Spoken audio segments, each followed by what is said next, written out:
How's it going, folks? My name is Lenigoth and today I'm bringing you another video on Godfall. So IGN recently interviewed Godfall's senior technical producer Richard Hine, and they went over various different ways players will be able to tinker with their build to achieve one that suits their playstyle. Among everything covered, one thing I was really hoping to get more information on was the skill tree. Well, today was the day we got some good info on that, and so I wanted to take a deeper look at it and explain how that's going to work. And it's pretty exciting, so let's get to it.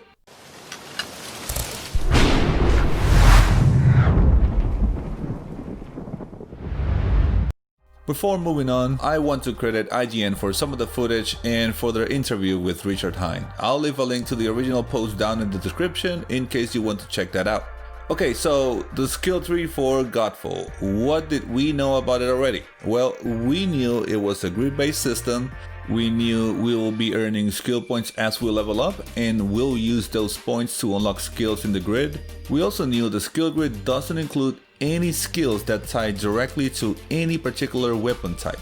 That is because the developers didn't want to force players to concentrate into specific weapon types. Remember that switching weapon types mid-fight is not only possible in Godfall, but it's also encouraged. Doing so can trigger polarity attacks. And I like this idea to not force builds centered towards weapons. I think doing so can constrain players if they are having a hard time finding a specific weapon to maximize their build. So it's a good thing. Just keep in mind though that the developers have also said that if you do want to concentrate on a specific weapon type, there's nothing in the game preventing you from doing that. Okay, so beyond that, there wasn't a whole lot more that we knew about the skill grid, which takes us to today and what we know now. So the grid is a 5x5 grid which totals 25 nodes to pick from. Each node, or let's call it a skill, has 5 levels. Presumably, I can't say for sure. I haven't seen all the nodes, but I have seen plenty, and every single one has 5 levels. So assuming that's true, then we'll have a total of 125 skills to pick from. Granted, some of the levels in each skill are repeated. So for example, the Arc and Fury node's first 2 levels do the same thing. It increases the duration of the ability. But that means it's obviously stackable, so at level 2 of the Arc and Fury node, you'll have 20% increased duration. So yeah, 125 skills when the game launches. Later expansions or DLCs can increase this number. And how do we unlock skills? Well, we can start unlocking skills starting from one of the corners and moving on to adjacent nodes. It doesn't seem like you need to max out a skill before you can move to the next node, which is good. You can unlock a node with a single skill point, then unlock any of the adjacent nodes.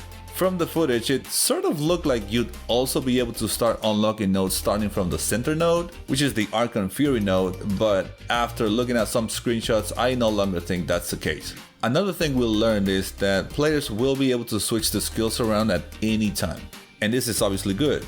The developers mentioned they wanted to keep the players focused in the combat and the core gameplay and not reading through skills a lot. Something interesting we'll learn about is that the skill points are global.